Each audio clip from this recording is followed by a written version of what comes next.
estão sentados conversando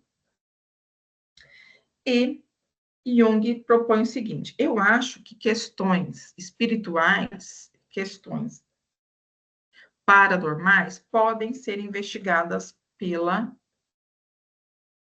psicanálise. Freud, vocês já devem saber, né? Freud não gosta disso. Freud fala, isso será a ruína da psicanálise. Nós não devemos misturar as duas coisas. Porque se misturarmos as duas coisas, a psicanálise não será levada a sério, não será tido como ciência. Nesse momento, Jung começa a passar mal, assim, um dor no estômago. Ele sempre tinha umas dores no estômago, um mal-estar, assim. Freud pergunta para ele, mas o que você tem? O que está acontecendo com você? Ele fala, eu estou sentindo alguma coisa vai acontecer. Daí Freud fala, imagina, não vai acontecer nada, bobagem, coincidência apenas. Ele fala, não, vai acontecer alguma coisa. Tem um estalo na madeira, bem alto na sala. Jung fala, tá vendo? Não falei que ia acontecer alguma coisa? E Freud vai falar, isso foi coincidência. Para de ser bobo, de ser místico. Essa mente mística não vai levar a gente a lugar nenhum. Daí Jung fala assim, se acontecer de novo, você acredita em mim? Ele fala, não vai acontecer de novo. E o que acontece? Está o maior ainda mais forte. Nesse momento, Freud desmaia. Desmaia, né? Porque era algo que o consciente dele não queria assimilar, não queria viver aquilo. E ele, então, ali começa a ruptura dos dois. Eles devem seguir caminhos opostos. Eles começam a seguir caminhos diferentes. Essa ruptura, gente, não é fácil para nenhum dos dois. Nenhum dos dois, até que tem uma caricatura dos dois, nenhum dos dois lida bem com isso. Freud fica extremamente triste porque ele perde o filho, a projeção do filho, e Jung perde o pai que ele tinha, né? Que ele ia projetar ali o apoio, o suporte para o seu desenvolvimento. O que acontece? Eles se separam, já vou falar desse slide para vocês. Eles se separam, Jung entra numa crise, numa depressão, e como Jung fala, toda depressão só pode ser curada. Qual é a saída para a depressão? Quando eu perguntava para Jung, qual é? E ele respondia, a única saída para a depressão é por baixo. Você tem que afundar nessa depressão. Entender o que ela está trazendo para você, o que ela quer trazer para você, o que ela simboliza. Por que a sua mente está desse jeito? Ele entra nessa profunda depressão e começa a desenhar mandalas. Ele desenha mandalas todos os dias, que ele já tinha um estudo, já estava ali procurando o significado da mandala. Ele começa a desenhar mandalas, ele começa a fazer viagens, todo dia de manhã ele faz as mandalas, ou ele faz as esculturas. Ele nem era tão bom assim em escultura, mas ele fazia para trabalhar uma porção da mente dele, que ele sabia que a escultura, depois mais para frente eu vou explicar para vocês, que a escultura fortalecia dentro da personalidade dele. E ele, então, começa, faz desse livro aqui, ó. Vou mostrar para vocês, não sei se vocês já conhecem, o livro vermelho de Jung, tá? Um livro grande, pesado, onde ele vai registrando esses desenhos, esses sonhos, essas mandalas. E nesse processo, ainda bem que ele entra em depressão e tem esse processo, ele funda a psicologia analítica. A psicologia analítica sai desse momento de separação com Freud, né? Ele faz um monte de cadernos explicando, se mergulhando em si próprio, aquilo que ele já tinha vivido com os pacientes dele, e ele funda, então, a psicologia analítica daí, que é essa que vocês vão conhecer agora, mais profundamente. Alguma pergunta, meninas? Tudo bem? Podemos continuar? Então, vamos lá. Quem que é Freud, gente? Eu vou fazer uma pequena pincelada daquilo que é importante para vocês entenderem, tá? Futuramente, aí, entendendo a psicologia analítica. Eu não vou aprofundar, porque o curso não é sobre ele. Freud, então, ele nasce, né? Na Áustria, é um austríaco. Ele é mais velho que Jung, ele é um médico neurologista. E ganha uma bolsa de estudo onde ele vai para a França estudar com Charcot, lá, junto com Charcot. Gente, alguém está com o microfone ligado, por favor, multa ele. Ele trabalha com Charcot, ele conhece o método de Charcot, que era sobre a hipnose. Muito interessante isso. Charcot hipnotizava as mulheres tidas como histéricas, que eram mulheres no começo do século passado, que elas não tinham voz. Se a gente não tem voz agora, você imagina no século passado como é que é. Elas não tinham voz. Elas não podiam dizer, não podiam sentir, não podiam escolher, não podiam fazer nada. E é natural que elas projetassem isso no próprio corpo, que a gente hoje chama de psicossomática. Na psicanálise, isso é chamado histeria de conversão. São dois nomes para a mesma situação, né? Então, elas colocavam no corpo, elas projetavam no corpo essa histeria por não serem ouvidas, por não ter direito a sonhar, não ter desejos, não poder sentir. Elas tinham que ser aquilo que se esperava dela, um papel acessório ao homem, por detrás do homem sempre, né? Então, elas começam a ter essas chamadas as histéricas, Charcot, então, começa a atender essas mulheres, e ele fazia hipnose com elas.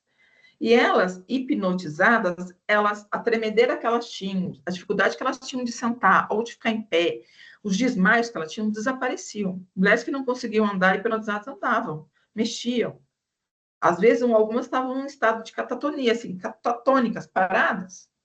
E quando ele fazia hipnose, o Charcot, elas desaparecia tudo. E ele começa, então, quando ele vê essa experiência de Charcot, ele pensa assim, peraí, elas não têm causa neurofisiológica para não conseguir andar, para não conseguir falar, para não conseguir parar de tremer, não conseguir para desmaiar. Por que elas ficam assim? E nesse momento desses estudos, ele percebe que nós temos duas mentes.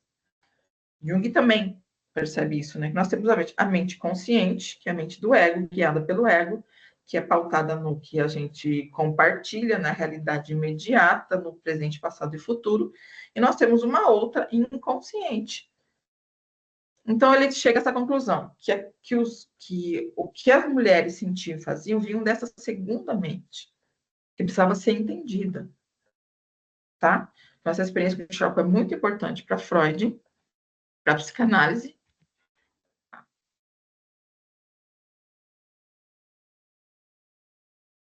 Então, ele descobre aqui que é o famoso iceberg de Freud, né? Que 5% só da nossa mente é consciente, os outros 95% é inconsciente. Ele cria a primeira e segunda tópica. Na primeira tópica, ele fala do inconsciente, pré-consciente e o consciente. Na segunda tópica, id, ego e superego, tá? Também não vou aprofundar, gente, porque não é esse o nosso, né? Então, ele diz, o id. O id é a nossa parte mais animal, mais instintiva, mais primitiva, onde estão os instintos que nós temos. Não é porque nós estamos numa civilização, por mais civilizada que possa ser a cultura, o ser humano ainda tem contato com o id, com as suas bases primitivas em animais. Então, por exemplo, o id pensa assim, vem lá uma pulsão do id, ele pensa assim, nossa, mas a Andrea é gostosa, eu gostaria de fazer sexo com ela. Daí o superego fala, não, mas isso não é aceitável, ela é mulher do seu amigo. O que ele faz? O ego, então, tenta achar um caminho intermediário aí. Ele vai até o banheiro, vocês estão vendo o que ele está fazendo aí, né? Pensando na André, ele faz isso, é o máximo que ele pode fazer, né? Que o ego permite que ele faça. Então, Freud faz essa distinção do aparelho psíquico, né? Que no primeiro momento é muito interessante para Jung, mas Jung, quando ele tem aquela experiência com o seu paciente, no Burgosli, que ele fala do deus Mitra, ele fala assim, mas peraí, não é só isso, tem algo mais, tem muito mais no inconsciente, né? Que ele vai ser chamado de inconsciente coletivo. Tem muito mais no inconsciente, não é só isso. Então, aqui, ó, a interpretação dos sonhos é, na realidade, a via régia para o conhecimento do inconsciente, o mais seguro alicerce da psicanálise e o campo em que qualquer estudioso pode adquirir sua convicção e buscar seu treinamento. Preciso agora traçar para vocês aí. Vocês estão bem? Tá todo mundo aí? Vamos aí. Todo mundo desperto aí? Tá dando para entender? Tá legal? Tá bacana? Se não tiver, vocês vão falando, tá, gente? Até eu conhecer vocês, aí que linguagem vou poder usar, um pouquinho. Então, para Freud, o inconsciente, ele é Aparelho psíquico é ego, superego e id. É isso, tá? Para Freud, o inconsciente tem as pulsões, principalmente a pulsão sexual, e aquilo que foi recalcado. Para Freud, tem, vou repetir, as pulsões, principalmente a pulsão sexual, e aquilo que é recalcado, aquilo que você não pode fazer, aquilo que a educação, que a cultura, perdão, a família onde você está inserido vai dizer para você que não. Isso não pode fazer, isso está errado. Menina não senta desse jeito. Menina senta com a perna cruzada, né?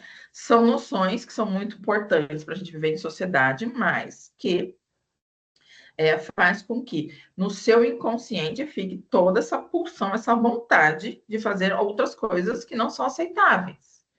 Então, para Freud é isso. E Jung começa a desconfiar, não, não é só isso. Aquele meu paciente, ele me deu uma pista que não é só isso.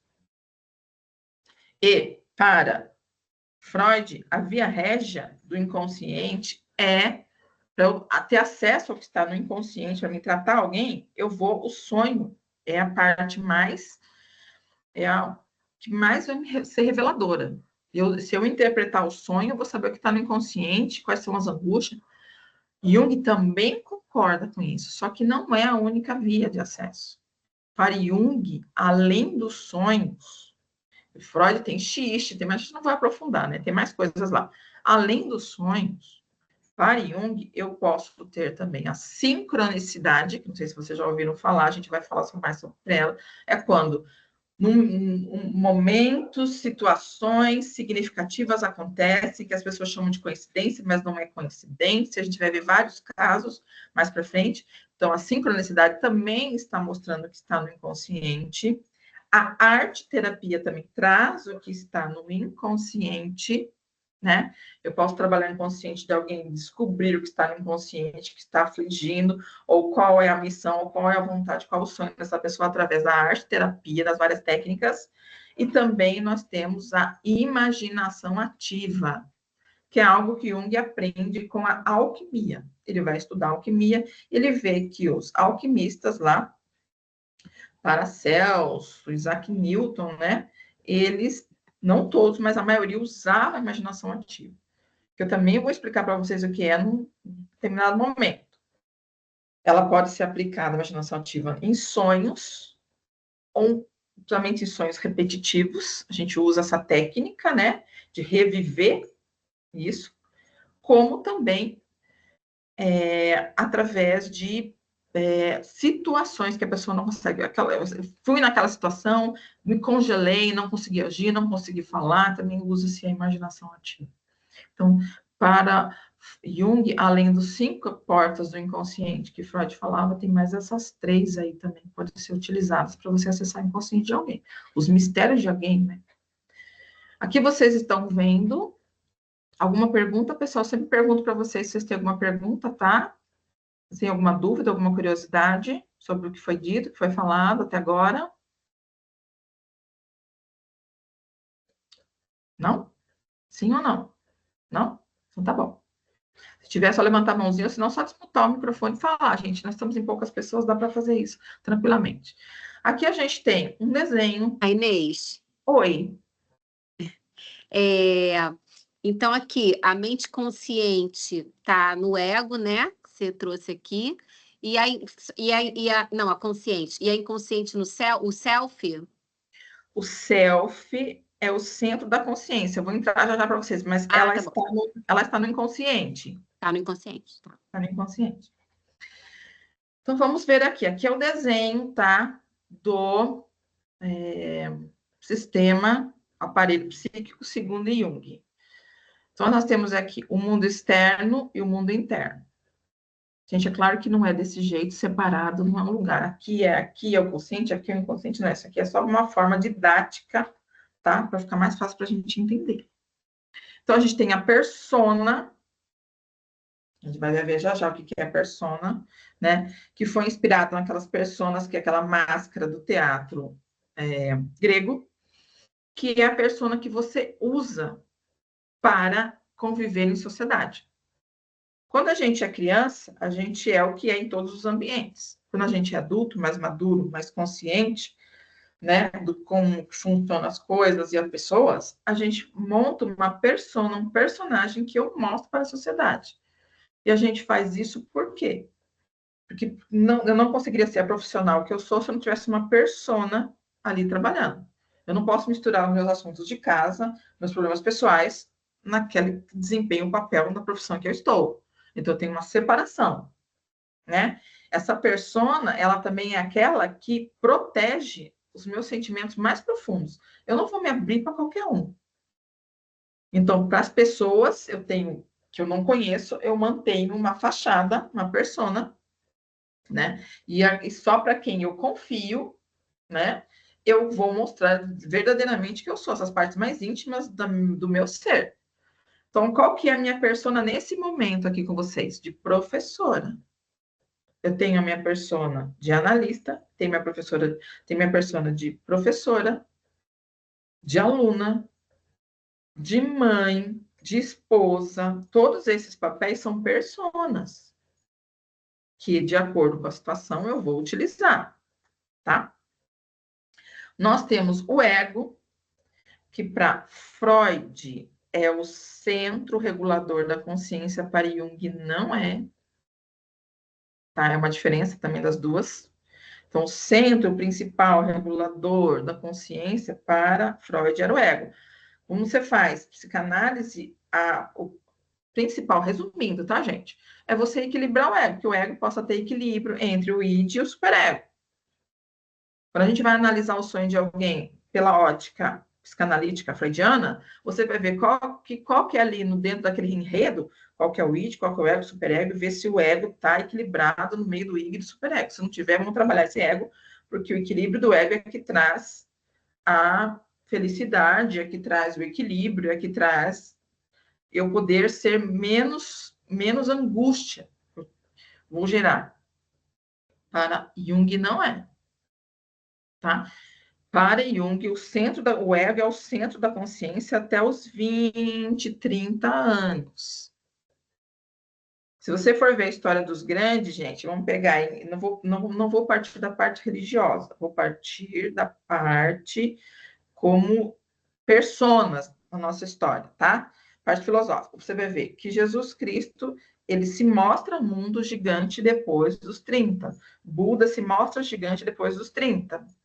Por quê? Porque até então, essas pessoas, vou chamar de pessoas agora, nós também, nós estamos operando no ego. A criança construindo seu ego, o adolescente, que é bastante egóico, até demais, e nós até os 30 anos. Quando chega nos 30 anos, a gente começa a perceber, epa, acho que não é só isso. Tem alguma coisa aqui. Quando eu vou dar curso, eu sempre brinco, gente, o ego é assim, sabe? O sem terra. Não sei se vai ficar claro para todo mundo, mas o sem terra, ele pega uma terra, né? Ele começa a cultivar ali, isso é o ego, gente. Sem terra é o ego, tá? Sem proporções políticas, por favor, não estou querendo desprezar ninguém, só estou explicando um movimento que ocorre. Ó, o sem terra, ele invade uma terra, ou ele pega uma terra que está lá sozinho, produtiva, ele começa a plantar. Ele faz ali sua hortinha, ele começa a criar animais, ele tem um pequeno sistema funcionando. Imagine que isso é o ego, gente, até os 27, 28 anos.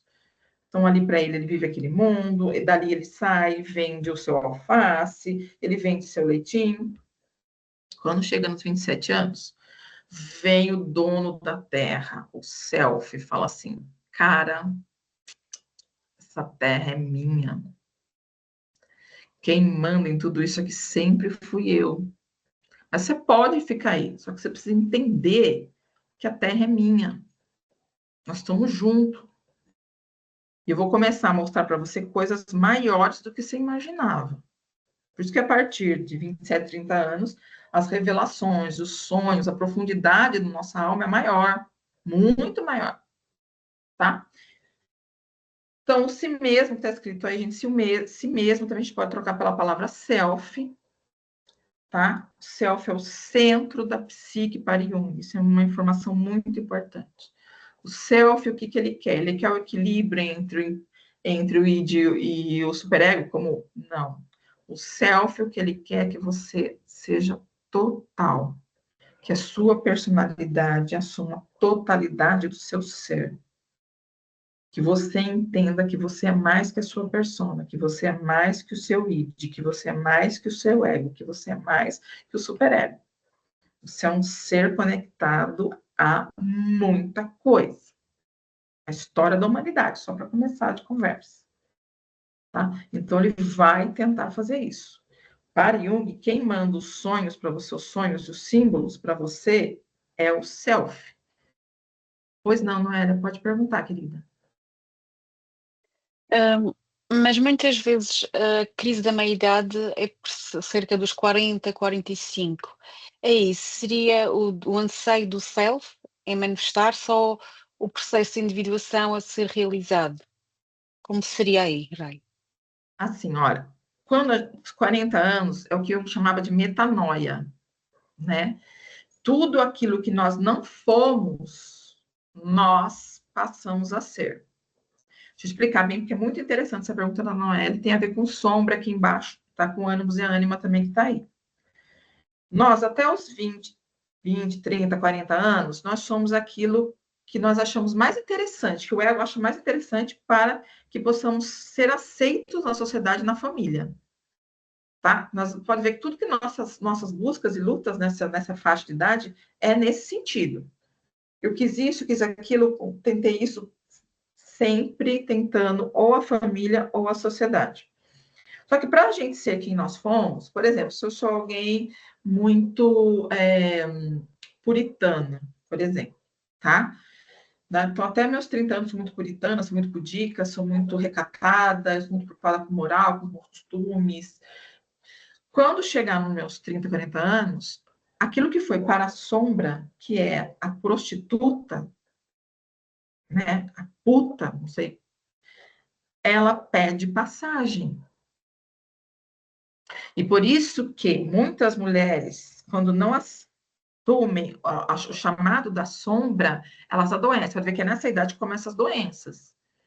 Porque a prostituta que eu não fui, ela pede passagem. Dá mais exemplos para ficar mais claro, já falo como é que é. Por exemplo, se eu fui alguém extremamente, deixa eu ver, bom vivant, só curtindo a vida, só não preocupado, né, que nasce numa família rica, não tem que preocupar. Aos 30, 40 anos, uma pessoa mais responsável, aquele responsável que eu poderia ter sido, que ficou na minha sombra, pede passagem. Então, pense numa criança, ela é pura, no sentido que nada nela ainda foi determinado, nenhuma característica se acentuou em relação às outras. Quem vai acentuar determinadas características é o meio onde ela está, é a família onde ela está inserida. Então, se aquela família tem tal religião, tal costume, a criança vai assimilar aquilo, que ela quer pertencer àquela família. Só que, por exemplo, se ela assume uma postura religiosa para ela se dar bem, a postura ateia, não religiosa, foi para a sombra. Ela tinha potencial para ser tudo, que nem o Tao da China, sabe? A palavra Tao, do taoísmo, tem potencial para ser tudo. Nós nascemos potencial para ser tudo. Dependendo da família onde nós somos colocados, as vivências que nós temos, nossas experiências, vai se desenhando uma personalidade. Quando se desenha uma personalidade, as outras características que eu poderia ter tido foram para minha sombra. Então, no caso que eu falei da prostituta, ela é muito pudica, ela é muito, porque na família dela precisava ser assim. No meio que ela vive, tem que ter essa religião muito presente. A mulher com Eros, sabe? Eros, muito desenvolvido, foi para a sombra, porque ela não é aceita. Quando eu tentei me falasse comunicativa, me relacionar bem, não, isso não é postura que se tem. A família já cortou ali. Para onde foi isso? Essa potencialidade para a sombra. Então, quando chega nos 40 anos, você me pergunta, tudo aquilo que você não pôde ser, pede passagem. E se a mulher é muito, muito fechada, ela não permite que isso aconteça, ela tende a adoecer. Então, nesse caso, continuar no sentido aí bem dramático da prostituta, não é que essa mulher que é pudica, ela tem que virar uma prostituta, mas ela tem que desenvolver o eros, ela tem que se relacionar não só com pessoas iguais a ela, não só com pessoas que têm os mesmos valores que ela. sabe? Então, é nessa idade que ele chama de metanoia, onde aquilo que você não foi pede passagem para você ser. E é a fonte da juventude. Se você, isso está cheio de energia, está cheio de potencial, energia psíquica, aquilo que eu não fui, porque está lá no inconsciente. Quando eu trago isso à tona, devagarzinho eu trago à tona, isso vai vir através de sonhos, vai vir através de intuições, praticamente eu renasço quando eu faço isso. E quando eu corto isso, não, imagina, não, eu vou continuar do jeito que eu sou, não, porque a gente chama aqui no Brasil de complexo de Gabriela. Eu nasci assim, eu morri assim, você sempre assim. Né? Isso é muito ruim para a psique, porque de tempos em tempos a gente precisa mudar, precisa evoluir, precisa conhecer outras partes de nós mesmos. Não sei se eu consegui te explicar, Noela, deu para... Eu entendi, mas o que é que se refere quando é a fonte da juventude? Como novos aspectos da nossa psique que vem, mas a minha pergunta é se nesta metanoia, eu integrando cada vez mais partes de mim, aspectos de mim, eu estou mais próxima do self. Isso, é o self que faz isso. O self que começa a mandar sinais, sonhos, imagens, para que você integre essas outras partes suas. Quando eu falo que é fonte da juventude, porque você, cada vez que se aproxima de uma parte que você não foi, ela é carregada de energia. Então, ela vai te levar para novos caminhos, ela vai te mostrar coisas que você vai mostrar que você é capaz. Quando a gente percebe que a gente é capaz de algo que achava que não era, é maravilhoso. Então, quando a gente se permite ousar, sabe? Não posso conversar com todo mundo, porque ela não é da mesma religião. Estou aqui no aspecto religioso para ser mais dramático. Ela não é da mesma religião que ela, não tem a mesma postura que eu não vou conversar com ela. Quando eu me permito ir lá, estou me colocando no lugar dela, eu ganho mais energia. Porque eu estou dentro de mim buscando aspectos e partes de mim que não foram utilizadas ainda. Porque é como se a gente tivesse uma casa com vários cômodos, e antes da metanoia a gente só usasse 2 ou 3 cômodos.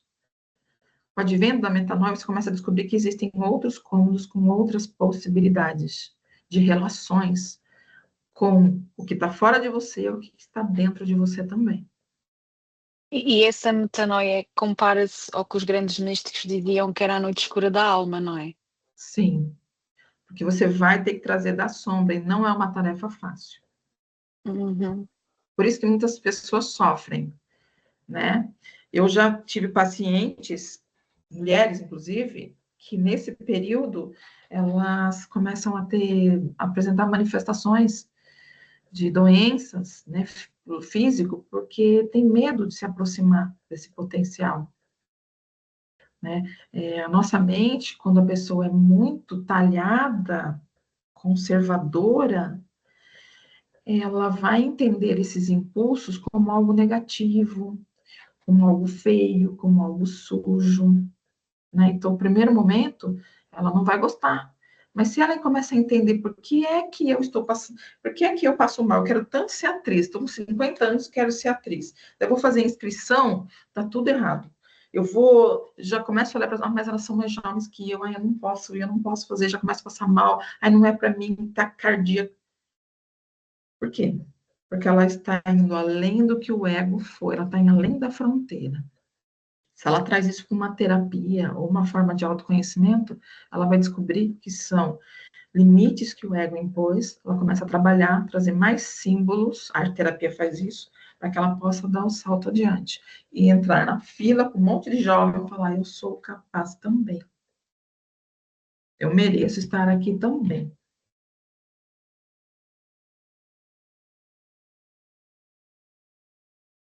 Entendido. Depois, quando for mais oportuno, quando der para explicar melhor a Eros e Psique. Tá bom. Então, vamos lá, gente. Daí tem a sombra. Sombra, gente, eu acabei de falar para vocês, mas eu vou repetir várias vezes. Em mais aula a gente vai ver para entender o que é a sombra. A sombra não são só nossos aspectos negativos, gente. Sombra também são aquilo que a gente não foi, tá? Qual que é o aspecto negativo? Eu vou dar um exemplo para vocês. Por exemplo, eu vou numa festa e todo mundo bem vestido e alguém vai com uma roupa mais simples. Por que aquilo me incomoda tanto? Tem uma projeção de sombra aí. Ou eu vou a uma festa e tem uma moça com uma roupa que está chamando muita atenção porque ela é bela. Ela é bela e a roupa ficou linda nela. Tá? Até rimou. Eu começo a me incomodar. Ai, você acha que é pra vir com aquela roupa? Olha aquele decote. Olha aquela fenda na perna. Sabe? Quem está vestida com aquilo é ela. Por que precisa me incomodar? Está me incomodando porque é projeção de sombra. O que eu estou sentindo, na verdade, é ciúmes. Mas eu não vou dizer isso que eu estou com ciúmes. Eu vou inventar tensões intelectuais. Não, porque segundo não sei quem, porque Nietzsche, porque Freud, porque Jung, para dizer simplesmente que eu estou com ciúmes. Porque eu recebi uma educação onde não pode se vestir daquele jeito em festas. Ela está indo contra toda a minha tradição familiar. Então, são duas coisas que estão sendo atacadas. Primeiro, porque eu estou com inveja, porque todo mundo olhando para ela e não está olhando para mim. E segundo, porque ela está fugindo do padrão que foi passado por mim de mãe, de pai, de família. Mas eu não vou assumir. Gente, eu estou com inveja dela e ela... Minha mãe não se veste desse jeito. Seria muita lucidez alguém conseguir dizer isso. A gente normalmente vai apelar para essas questões aí, né, intelectualizadas, para não aceitar o comportamento daquela pessoa. Isso é sombra. Tá? Se eu tenho um patrão também, uma chefe, ok, e ela é muito brava, é muito... Eles geralmente são, né, gente? Né? Eles estão ali porque são pessoas que estão preocupadas com a produção, com o dinheiro, né?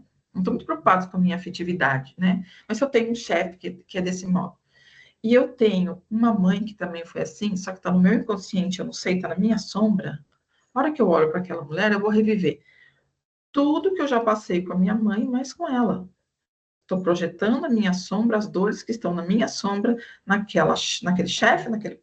Por isso que a dor é tão grande. Às vezes é maior do que deveria ser. Eu deveria ter a compreensão que ela está ali por um determinado papel, ela presta atenção nas planilhas, nos lucros, e ela vai ser efetivamente mais brava e mais exigente. Mas quando isso me dói, é porque eu estou projetando sombra. Não estou conseguindo ser profissional de separar as duas coisas. Né? Então, na sombra, eu tenho aquelas qualidades que eu não pude, aquelas qualidades que eu não posso assumir na frente dos outros, como eu falei da inveja, existem várias, né? Mas falei da inveja, eu não vou falar, nossa, estou com inveja daquela mulher, vou dizer isso. E ela é uma parte grande da minha, e eu geralmente projeto. Geralmente, quando eu implico, eu tinha, pessoalmente, para dar um exemplo para vocês, eu na minha adolescência tinha um problema com mulheres que eram muito delicadas e com roupas muito elegantes, porque eu venho de uma família de Atenas, eu venho de uma família de guerreiras. Quando eu olhava para elas, é como se elas não estivessem cultuando a minha família. Olha que movimento inconsciente interessante. Fazendo uma análise junguiana para vocês. Elas não referenciavam o modelo que eu tinha, que eram de mulheres guerreiras na minha família. Quando eu percebo isso, e é claro que ela pode ser da forma que ela quiser, porque a vida é dela, não tem nada a ver comigo, o jeito que ela se porta, como ela se comunica com o mundo, eu entendo que aquilo é projeção de sombra. Tá? Então, tem a sombra, que é um espaço bem grande, bem interessante, nós vamos falar bastante, e temos o ânimos e a ânima. Tá? O ânimos e a ânima são a nossa parte masculina e feminina. O ânimos é masculino e a ânima feminino. Eu vou ensinar para vocês dois modelos que a gente tem na psicologia analítica. A de Jung e a de Hillman, que é um pós-jungiano conceituadíssimo, tá? Jung dizia o seguinte: eu, enquanto mulher, eu tenho uma parte em mim que é ânimos, que é a parte masculina. Então, eu, enquanto mulher, dentro do meu inconsciente que está aí, eu só tenho ânimos, que é a parte masculina. Um homem, meu marido, por exemplo, enquanto homem, ele só tem tudo isso que tem aí, persona, ego, sombra, ele só tem a ânima, ele não tem o ânimos. Por quê? Porque para Jung, eu sou a ânima encarnada. Então, eu, como mulher, tenho minha parte masculina e eu já sou a ânima. Eu já expresso a ânima. Eu já entendo o mundo e processo as informações do mundo através da minha ânima, porque eu já sou. O meu marido, ele já é homem. Então, ele não precisa de um ânimos dentro dele, ele já é o ânimos encarnado. Ele já vive, ele já processa informações desse olhar masculino, mais logos, mais racional, mais objetivo, como os homens são. E dentro dele é uma parte que é a ânima, tá? Então, isso é o modelo junguiano, e a gente vai respeitar, né? Mas existem outros modelos. Eu não vou falar muito, só uma pincelada. Para James Hillman, ele tem um livro Ânima, ele vai falar que eu, enquanto mulher, tenho o masculino e o feminino separado de mim. Meu marido tem o ânimos e tem a ânima. E eu, na clínica, gente, posso falar para vocês que é o único ponto de Jung que eu, pela minha experiência de clínica, eu acho que Hillman, né, tenho certeza que Hillman acertou melhor. Porque os homens têm a ânima e o ânimos, e nós mulheres temos a ânima e o ânimos também, tá? Mas eu estou sendo fiel a ele por enquanto, depois quando a gente for aprofundar em ânimos e ânima, eu vou explicar melhor para vocês. Vocês já ouviram falar na Kundalini, energia kundalínica? O que é energia kundalínica, né? É as duas serpentes, aquele caduceu de Mercúrio, que a medicina usa, elas vão, masculino e feminino, subiram pela coluna vertebral, nossa coluna, né? Aquele caduceu de Mercúrio e aquela asa é a expansão da consciência. Então, o masculino e o feminino vai subindo e atinge lá em cima, né? Aquelas duas serpentes. É a mesma coisa, gente. Ânimos e ânima. Masculino e feminino, que vão subir para a expansão da consciência, a totalidade da sua consciência. Tá? Que é a integração dos opostos. Sim, exatamente. Isso, exatamente. A gente começa o processo de si mesmo lá com 30 anos, 40 anos, depende de cada um, integrando a sombra primeiro, a gente integra a sombra e depois a gente vai fazer a união dos opostos, masculino e feminino. A gente vai ver como é que isso se dá na consciência, tá? Como é que é em sonhos. Então, esse modelo grande é de Jung. Ele é mais completo. E ele tem aí o inconsciente coletivo. Tá cortado aqui, me perdoe, mas tem o inconsciente pessoal, tá marcado aí, vocês estão olhando? No lado esquerdo de vocês ali é inconsciente pessoal, tá? E no lado direito é inconsciente coletivo. Além de tudo isso, tem o consciente coletivo e o inconsciente pessoal. Eles não ficam direito e esquerdo, tá, gente? É só uma forma didática para vocês entenderem. O que é o inconsciente pessoal? É o meu consciente, aquilo que Freud chamava de inconsciente. É o inconsciente de Freud. Tá? Onde tem os meus complexos, onde tem as minhas informações, onde tem as minhas repressões. E o inconsciente coletivo é aquilo que é da humanidade inteira. Eu tenho acesso a ele também, tá? Depois eu vou explicar para vocês mais adiante, não vai dar um boom aí, né? Vamos devagar. Como é que essa consciência acessa o inconsciente coletivo? Como é que isso acontece? Como é que o self faz isso com a gente? Aqui, ó. Segundo Jung, que existe o self que abrange o self cósmico e o self coletivo e o self pessoal. O meio ambiente externo está localizado nos domínios do self coletivo e tudo isso é compreendido pelo inconsciente coletivo. E aí?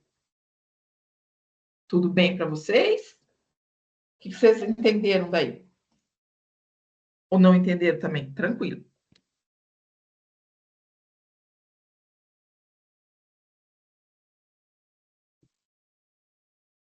Então, segundo Jung, existe o self. Só que ele também abrange o self cósmico.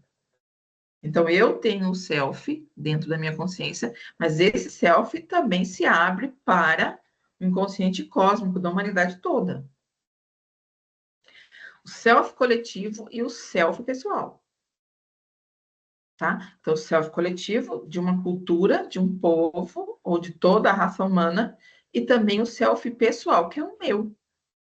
Eu tenho meu self que está aqui, que me manda as mensagens, que é o dono da terra, que eu falei para vocês, o sem terra, né? O proprietário, o verdadeiro proprietário da terra. Quando a gente tem maturidade suficiente, ele se apresenta, né? O meio ambiente externo está localizado nos domínios do self coletivo. Então, o Brasil tem esse self coletivo, né? América do Sul, América tem esse self coletivo. E tudo isso compreendido pelo inconsciente, tudo isso está dentro do inconsciente coletivo. Por exemplo, quando falam-se assim, determinada cidade, determinado fato histórico está vivendo, né? A linguagem mística é karma coletivo.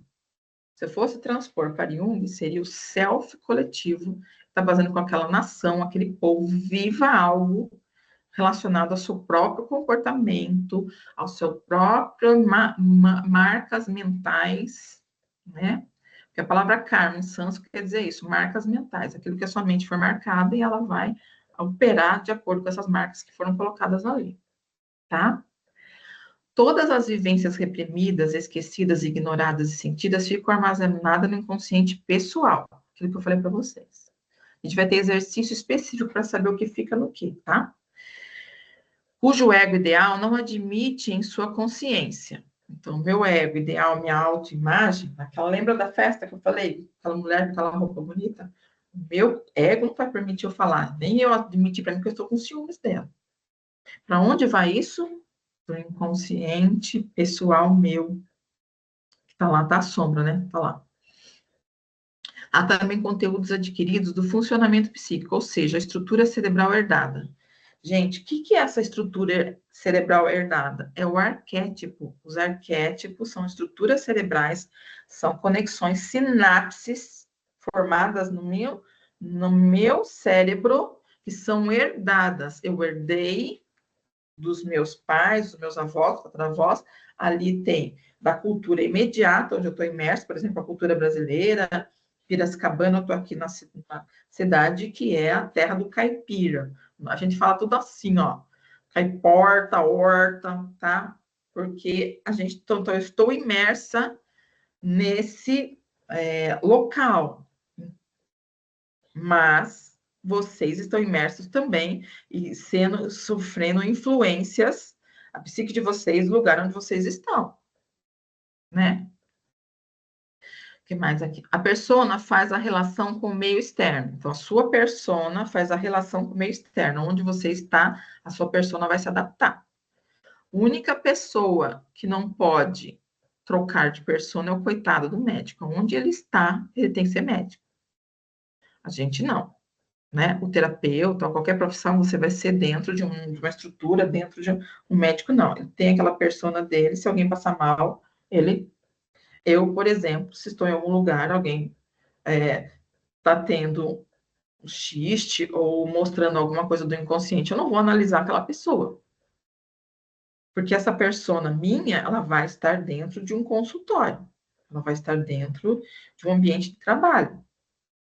Né? Ali, se eu estou num restaurante, a pessoa que está ali é de alguém que convive, se relaciona. Não tem termos de comunicação, mas por ser ou não eu, o outro, ou seja, tudo aquilo que não queremos, mas somos. Tudo bem, gente? Voltando àquele exemplo, aquilo que eu sou, mas eu não quero ser porque não pega bem para minha autoimagem. É o filtro que a gente coloca para a sociedade. Não quero que vejam a minha verdadeira forma, né? Nem eu mesmo quero saber. Então, eu coloco isso no meu inconsciente. As figuras ânima e ânima fazem a comunicação, a relação com o mundo interno, a nível pessoal, e com o inconsciente coletivo num nível muito mais abrangente. Aí já temos a resposta. Quem é que faz a conexão do seu ego, do seu self, com o inconsciente coletivo? No nosso caso, é o nosso ânimos que faz isso. Ele vai fazer a comunicação. Para um homem, é a ânima que faz essa comunicação. Tá? Tudo bem, gente? Alguma pergunta?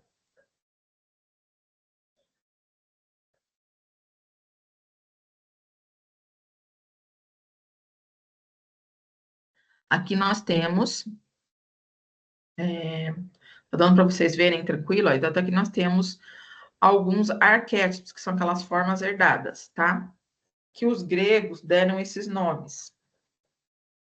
A gente vai ter na próxima aula uma aula só sobre arquétipo.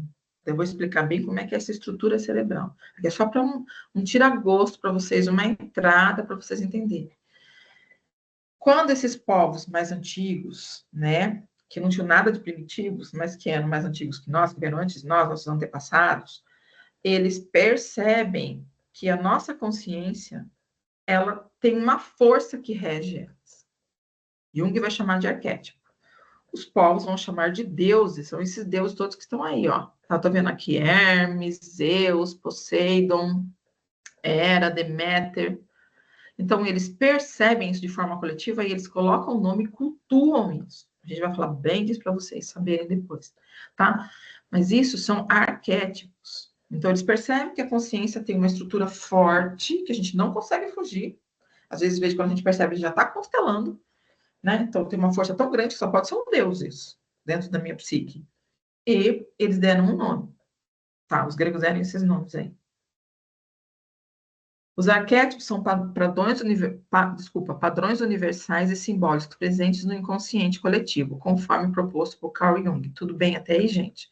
Então, eles estão no inconsciente coletivo, eles não estão no nosso pessoal. Eles não estão.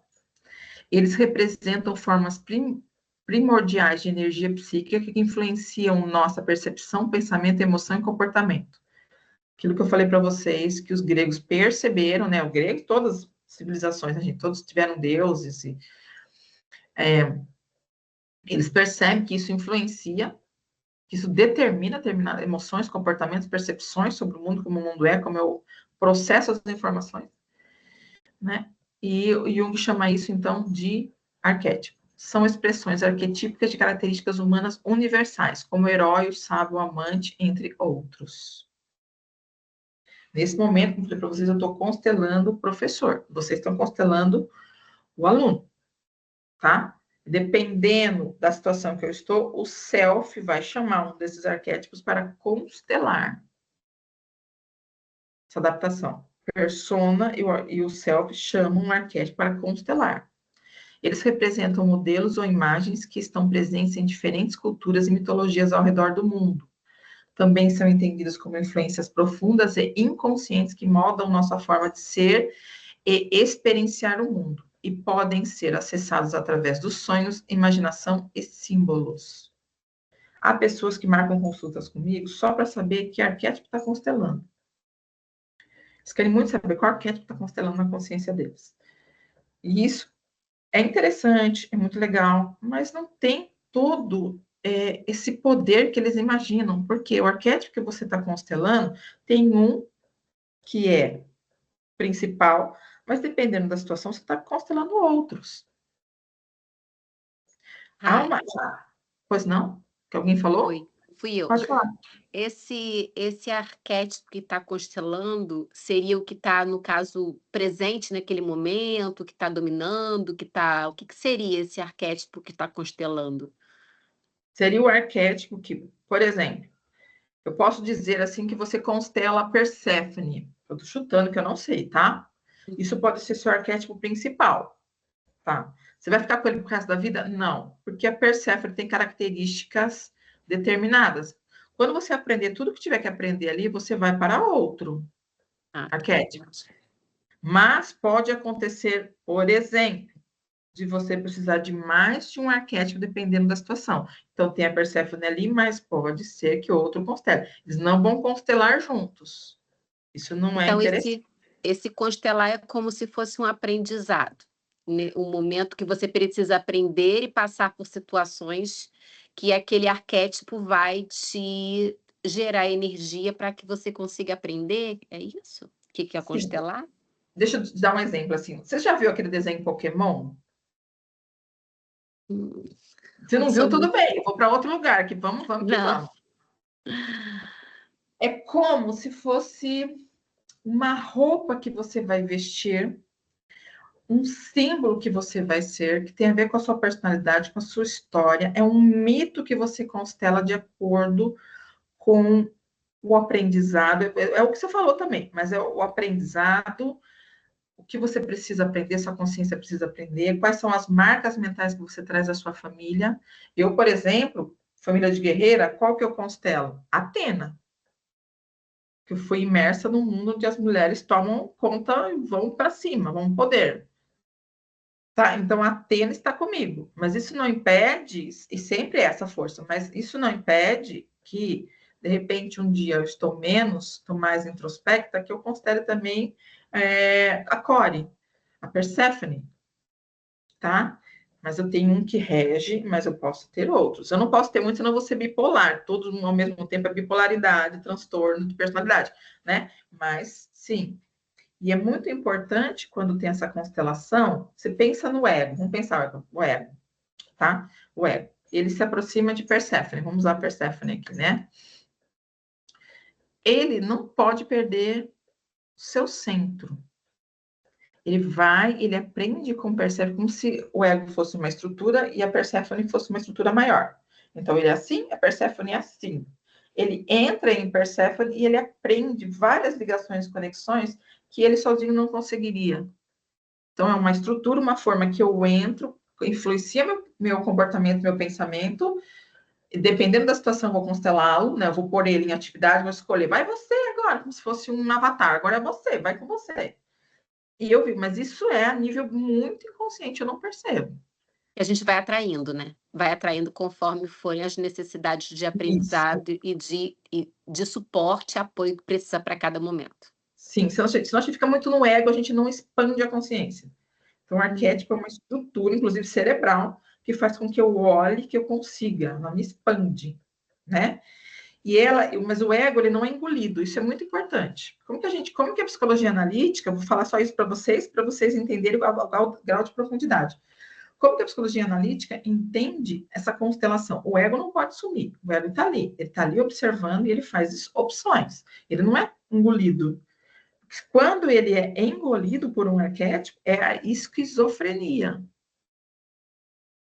tá? Não sei se vocês aqui, eu acho que, não sei se a Noela vai conhecer, ou se vocês conhecem aqui, eu vou uma figura que me vem muito, que eu uso muito para dar exemplo em palestra, em curso, que é o Henri Cristo.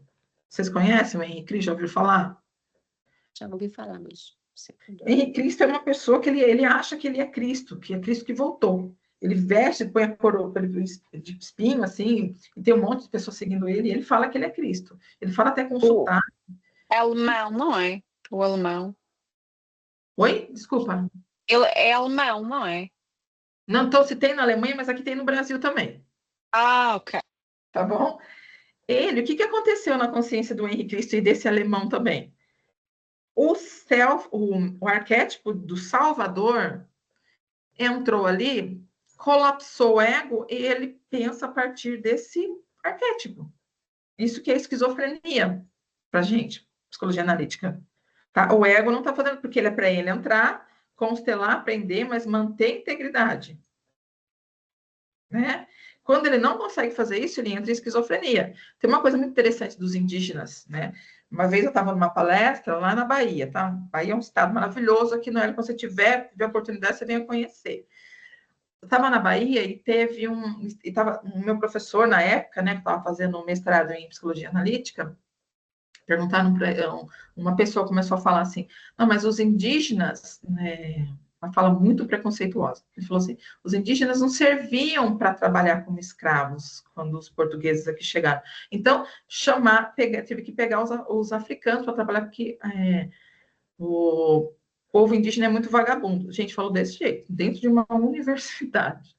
O professor, né, levantou-se e falou assim, olha, não é bem assim. O que acontece? O indígena, ele não faz nada que o grande espírito manda. Quando o grande espírito, o xamã, ele entra em conexão da forma que ele quiser com o grande espírito, ele negocia. Ele fala, não, hoje está pedindo para fazer isso, não, mas hoje eu não vou fazer. Sabe por que eu não vou fazer? Porque vai chover. Hoje eu não vou fazer, não sei o que você está pedindo, não dá, porque as pessoas estão doentes, melhor a gente cuidar disso primeiro. Então, o ego dele está entrando em contato com um arquétipo de uma divindade. Ele se coloca e fala, não dá para fazer isso hoje, a gente pode fazer amanhã?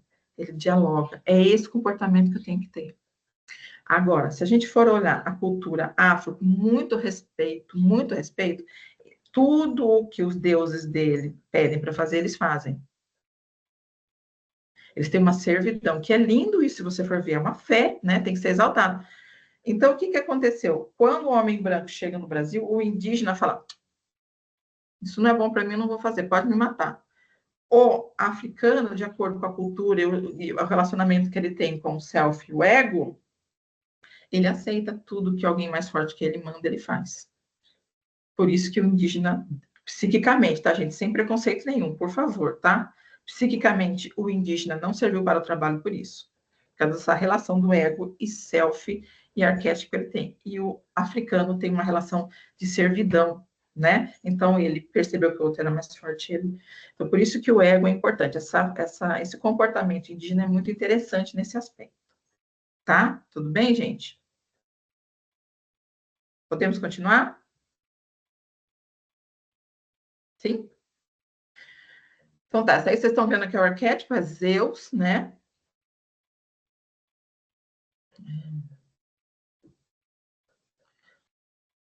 Beijo, Noélia. Vai ficar gravado, depois eu compartilho com você, tá bom? Boa festa lá.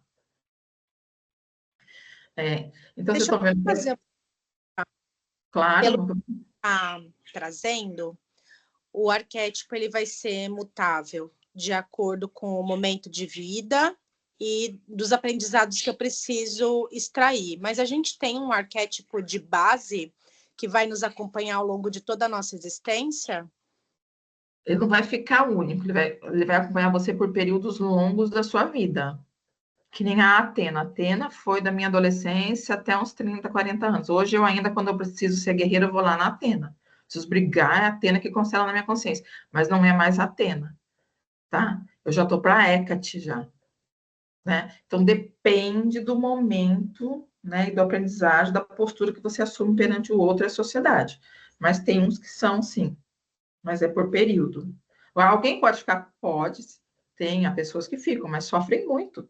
Porque a gente não é o mesmo que eu fui na minha adolescência, os desafios que eu tinha, dores que eu tinha, do que agora uma mãe, um professora universitária, filhos, pacientes, não dá, né? Então, a gente vai se modificando, tá?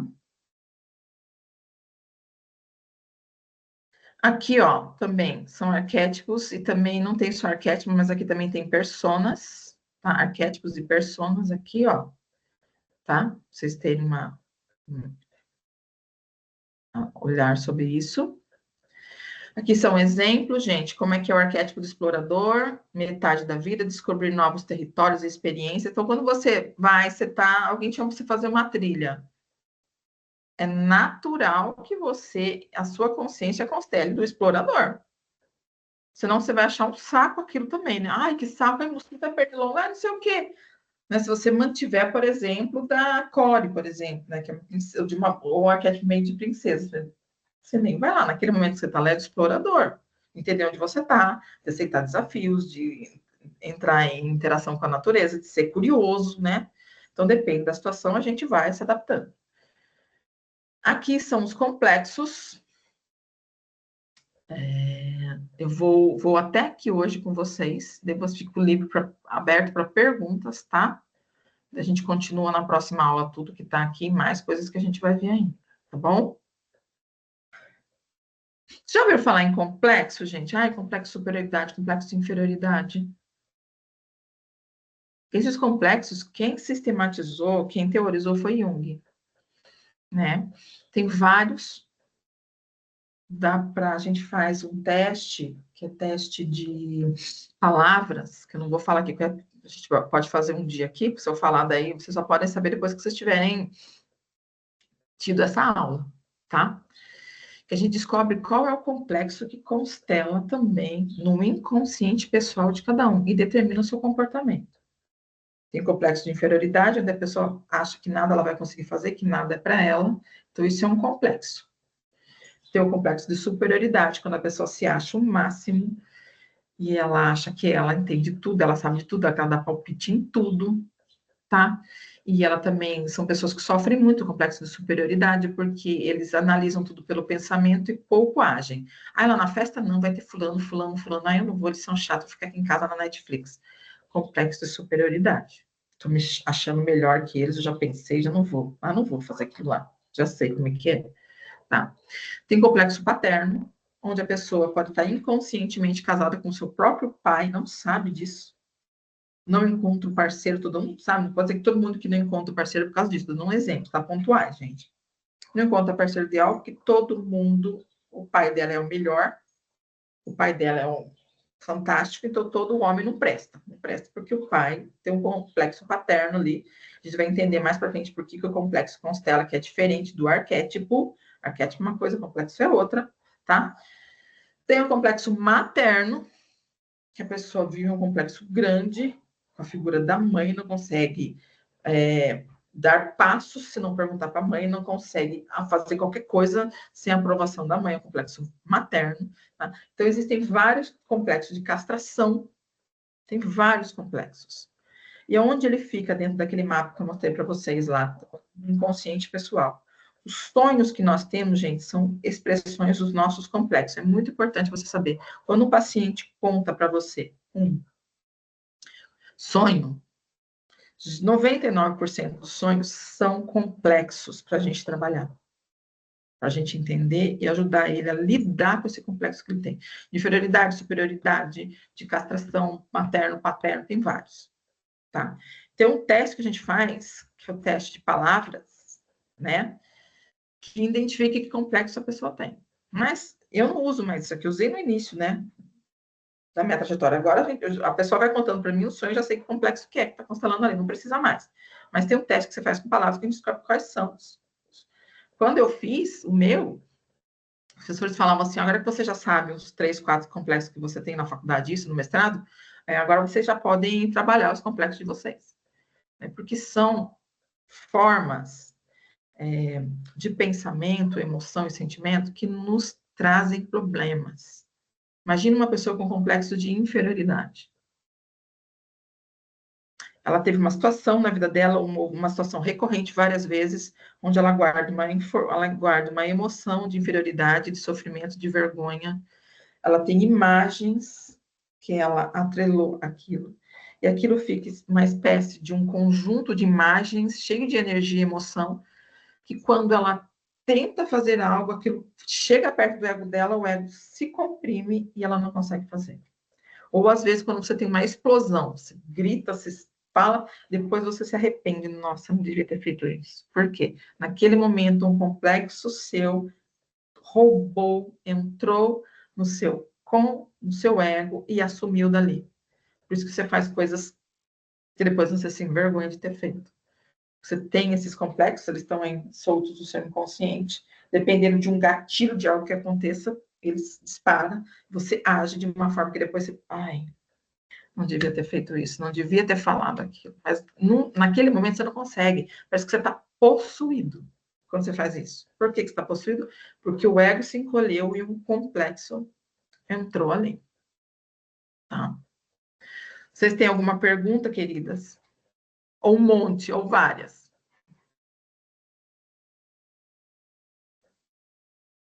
Depois a gente vai dar uma mastigada nisso tudo, né? Assim, para poder fixar, reter, enfim. Gente, é pesado, é um modelo grande, mas fiquem muito tranquilas, a gente vai diluir isso ao longo, tá?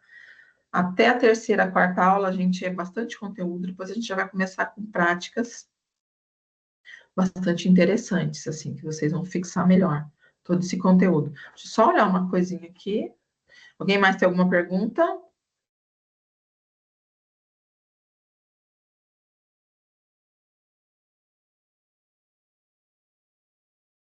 Não? Então vamos. Esse material ele já tá para gente? Eu coloquei faz tempo no grupo. Ah, tá bom. Se não tiver, porque às vezes o WhatsApp não faz tempo, ele pode ter apagado, vocês me falam que eu mando de volta, tá? Vamos praticar, meus amores? Vamos praticar? Vamos? Então, vamos lá. Olha, esse aqui é um sonho que eu coloquei. Todo esse material que eu pulei para trás, a gente vai rever a partir dele para a gente ver o outro segmento das aulas, tá? Na próxima, a gente vai estudar bastante arquétipo, para vocês entenderem bem mesmo o que é o arquétipo e os complexos. Você é uma cliente minha, adolescente, de 17 anos, pré-vestibular. A gente sempre faz análise, gente. Eu não começo a análise do sonho de uma paciente, de uma cliente, sem conhecer, na primeira. Não faço isso. Eu preciso saber o histórico dela primeiro. Preciso saber o que está acontecendo. Porque não é uma interpretação fixa que é feita, né? Eu vou ensinar isso para vocês depois. Então, qual que é o sonho dela? Sonhei que estava em frente de casa, saí do portão e 2 cachorros latiram e ficaram no meu tornozelo. Voltei para casa. Esses cachorros, é muito interessante eu dizer, realmente tem 2 cachorros que moram perto da casa dela. Tinha na época, né, faz tempo já, ela já terminou a faculdade. Já. Tem 2 cachorros do vizinho que sempre atacavam todo mundo. Daí vocês podem me dizer assim, então eu tive um sonho, mas é porque foi por causa do filme que eu assisti. Não, se você sonhou, se o seu self escolheu trazer o seu sonho, tem alguma coisa. Se você sonha com o cachorro do vizinho, lembra que eu falei do meu filho? Eu vou tentar entender a simbologia por trás do que ele falava, de dragão, e o Jung começou a fazer isso também com os pacientes, a mesma coisa. Por que que o self da pessoa pegou os 2 cachorros vizinhos dela? Porque atrás do símbolo dos 2 cachorros tem alguma coisa para ser explorada. Então, mesmo que você tenha sonhado, assistido um filme e sonhou com ele, você não vai sonhar tal qual, igualzinho. Vai ter transformações ali, então é importante. Seu self traz porque é importante. E ela também traz e é importante. O que vocês imaginariam aí? O que vocês podem me dizer? O que vocês acham? Ela está num pré-vestibular. Qual a análise que vocês fazem? Gente, não tenham vergonha, não pode falar à vontade. Lu,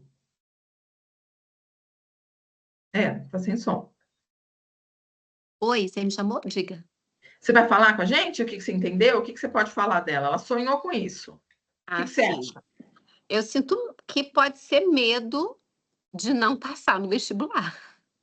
Tem alguma coisa impedindo, alguma barreira impedindo que ela passe no vestibular. Alguém mais quer falar alguma coisa? Eu interpretei como medo de uma mudança de vida de maneira geral, né? De deixar a casa dos pais, de sair da própria casa para enfrentar o mundo, onde ela vai ter que enfrentar aí cachorros, 2 ou mais, muito bravos. A matilha inteira ela vai ter que, né, enfrentar. Quem mais gostaria de fazer algum comentário? Eu interpretei praticamente como as meninas, assim, mas eu não interpretei como se fosse um medo do vestibular, mas um medo de sair de casa, né? Da casa em geral, assim. Porque os 2 cachorros ficam no tornozelo, ela volta para casa. Então, assim, ela tem medo de sair de casa. Ela fica em casa. Exatamente. Muito bem. Parabéns para vocês, gente. Vocês acham que tem algum arquétipo aí? Só achem. O que vocês acham? Tem algum arquétipo, algum complexo? O que vocês acham? Eu não sei porque eu não conheço arquétipo. Então, eu não posso falar de nome de algum arquétipo, porque eu realmente não tenho conhecimento. Mas o que vocês acham? Que tem? Pelo que vocês ouviram da aula até agora. Será que tem? O cachorro, não é?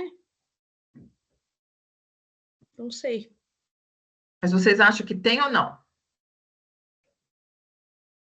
Eu acho que tem. Muito bem. Lembra que eu falei que todo sonho é a representação de um complexo? Guardem isso. Agora guardem outra informação. Todo complexo tem um núcleo, um arquétipo. Guardem essa informação que vai fazer mais sentido a partir da próxima aula. Todo arquétipo tem no núcleo. Perdão, todo complexo tem no núcleo um arquétipo. Então, todo sonho vai ter um arquétipo. Chegar nele é importante? É muito importante. Tá? Dá para fazer análise? Dá? Vocês já conseguiram fazer sem conhecer? Vocês já conseguiram fazer alguma coisa sem conhecer? Né? Já chegaram a algumas conclusões extremamente interessantes e muito certeiras. Mas existe um arquétipo, sim. Então, ela está com medo de sair de casa, a mente dela não conhece o desconhecido que é fazer vestibular, o que é estar fora, todos os desafios que ela vai encontrar, provavelmente dela não conhecer, pega o quê? Algo que desde alguns anos ela vem temendo, que é esses cachorros do vizinho. Então, a mente pega os cachorros para simbolizar esse medo do desconhecido, tá? que ela volta para casa. Quando os cachorros, ela não se sente segura, ela volta para casa. Então, ela volta para casa, esse medo. Se a gente pegar aqui o detalhe, não sei se a Ana está aí. Ana, você está aí, querida? Você saiu já? Não, né? Você está aí, né?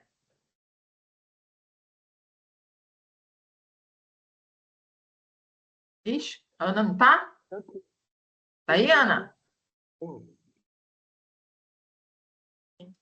Parece que ela tá aí, sim, aqui o microfone É dela porque é bem... tá baixo o microfone. É. Ah, tá. Então vamos fazer o seguinte, Ana. Olha só como o tarô é tão interessante. Qual que é a figura que tem um cachorro no tornozelo? Você lembra, Ana? Claro que você sabe. É a figura do louco. Do louco. Qual que é a figura arquetípica que representa o louco? O deus Dionísio. Ai, mas como que eu vou saber tudo isso? Calma, vocês estão na primeira aula, gente. Tá? Primeira aula. O louco é Dionísio. Vamos agora juntar com a menina. Para que serve saber isso? A menina não saía de casa. Dionísio é deus do quê? Da festa. É o deus da, da espiritualidade.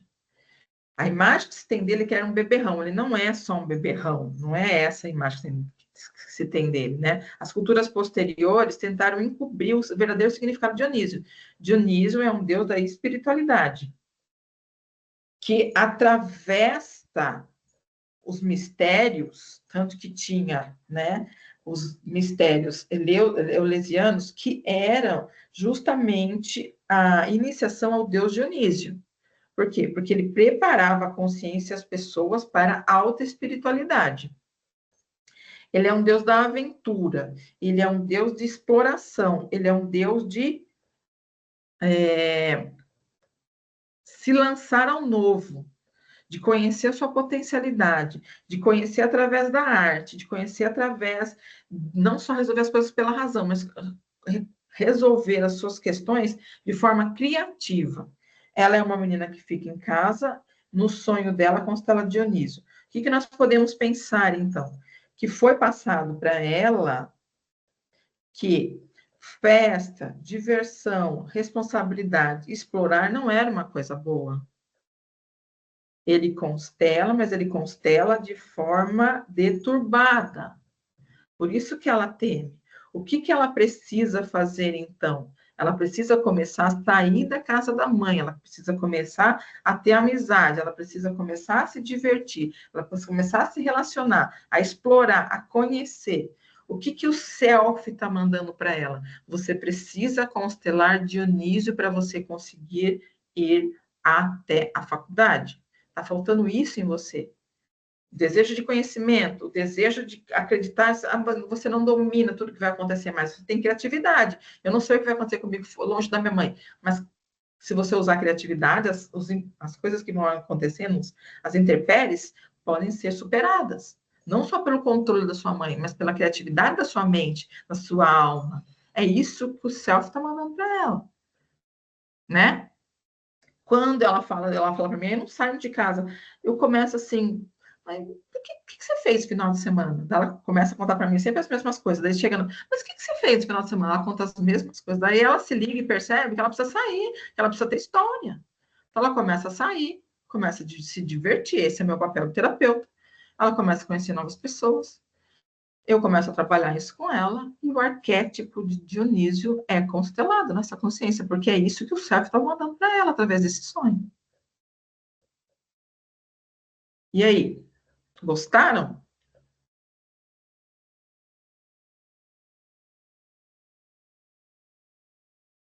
Self é muito sábio, ele manda o que a gente realmente precisa.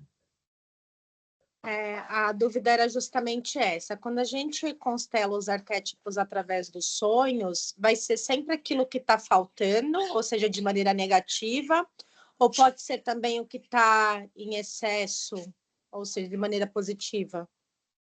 Vai ser de um modo geral, porque você vai constelar de acordo com o seu complexo, tá? Não fiquem nervosos, fiquem calmos, vocês vão entender isso tranquilamente.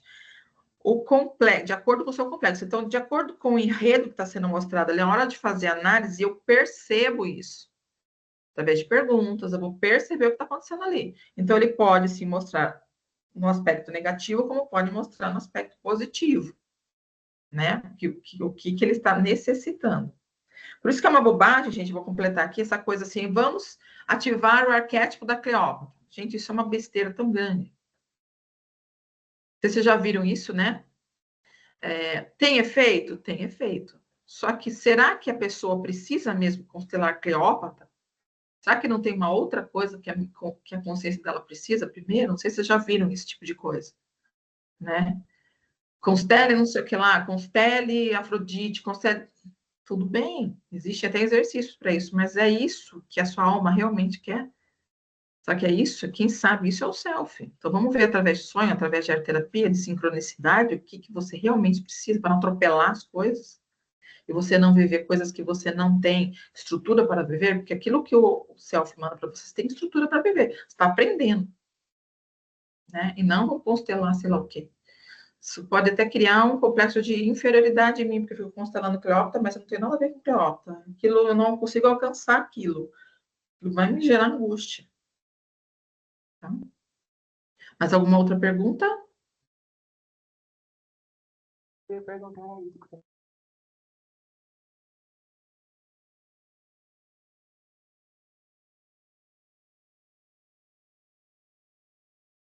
Tudo bem, meninas? Mais alguma pergunta? Mais alguma dúvida?